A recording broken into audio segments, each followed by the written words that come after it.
Le chiffre du jour, 50, l'utilisation de l'intelligence artificielle dans le commerce en ligne a été multipliée par 50 en l'espace de seulement un an. C'est assez impressionnant, on va en parler avec Romain Fouache, président d'Akeno. Bonjour. Bonjour. Vous aidez les marques à optimiser leurs données pour permettre une meilleure utilisation par les systèmes d'intelligence artificielle. On va expliquer tout ça dans un instant. Mais d'abord, pourquoi cette progression aussi spectaculaire de l'intelligence artificielle dans le commerce en ligne en seulement un an ?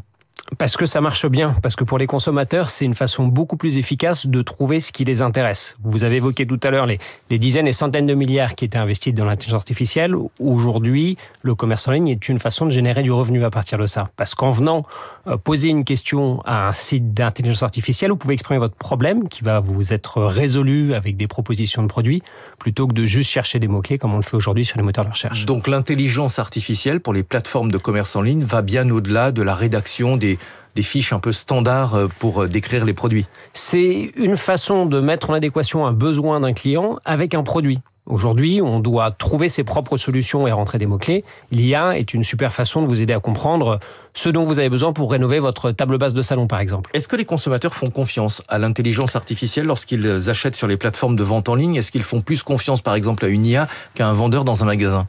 C'est entre les deux. On pourrait s'attendre à ce qu'il y ait des doutes et de la méfiance sur l'IA. On a récemment fait une étude qui montre que 88% des Français ont confiance dans ce que leur dit l'IA.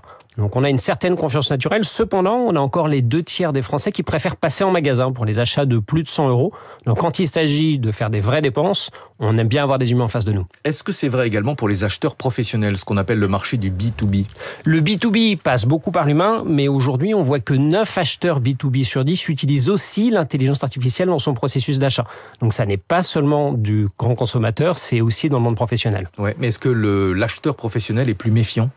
Je pense pas plus méfiant, mais il s'informe, il compare. Généralement, les commandes sont plus grosses aussi. Les commandes sont grosses, sont discutées plus directement de personne à personne, mais pour tout le cycle d'information avant la décision, l'IA joue une part très importante. On va parler de votre entreprise. Akeno, vous aidez les entreprises à optimiser leurs données pour l'intelligence artificielle, c'est-à-dire Akeneo, effectivement, on aide les entreprises, je vous en prie, j'ai oublié une lettre, à gérer les informations qui décrivent leurs produits.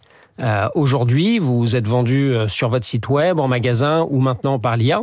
Et finalement, un des premiers contacts qu'ont les consommateurs avec vos produits, c'est la donnée. C'est savoir quelle taille, quelle photo, la description. Ce sont des catalogues de données énormes à gérer. On travaille avec plus de 1000 entreprises dans le monde, dans le domaine autant de l'industrie que du grand luxe, 25% du CAC 40, les 3/4 des grandes marques de luxe, pour les aider à optimiser leur catalogue de données. C'est quelque chose que les entreprises ont parfois tendance à négliger et en bout de chaîne, on peut avoir des déceptions chez le consommateur. Oui, c'est souvent le maillon faible. C'est l'image que j'aime bien donner, c'est comme dire, vous avez des magnifiques produits, mais vous les laissez dans une boîte en carton sans label dessus. Plus vous décrivez ce que vous faites de la meilleure façon possible, plus vous avez de chances de capturer les bons clients, notamment avec les systèmes d'IA, et deuxièmement, de vous assurer qu'il n'y ait pas de déception, parce que finalement, les retours sont très souvent causés par une inadéquation entre les données et ce que le client pensait avoir vu. Et là, ça touche directement le portefeuille, puisqu'évidemment, un produit qui n'est pas conforme à ce que le consommateur attendait revient, et ça coûte extrêmement cher. Ça coûte extrêmement cher aux entreprises directement, parce que vous avez tous les frais de logistique, et puis ça coûte cher en image de marque. C'est de la déception directe pour les clients de ne pas avoir eu ce qu'ils voulaient. Merci beaucoup, Romain Fouache, d'être venu ce matin, président d'Akeneo. Une entreprise donc qui aide les marques à optimiser leurs données pour permettre une meilleure utilisation par l'intelligence artificielle. Dans un instant, la matinale de David Abiker. Très bon réveil, il est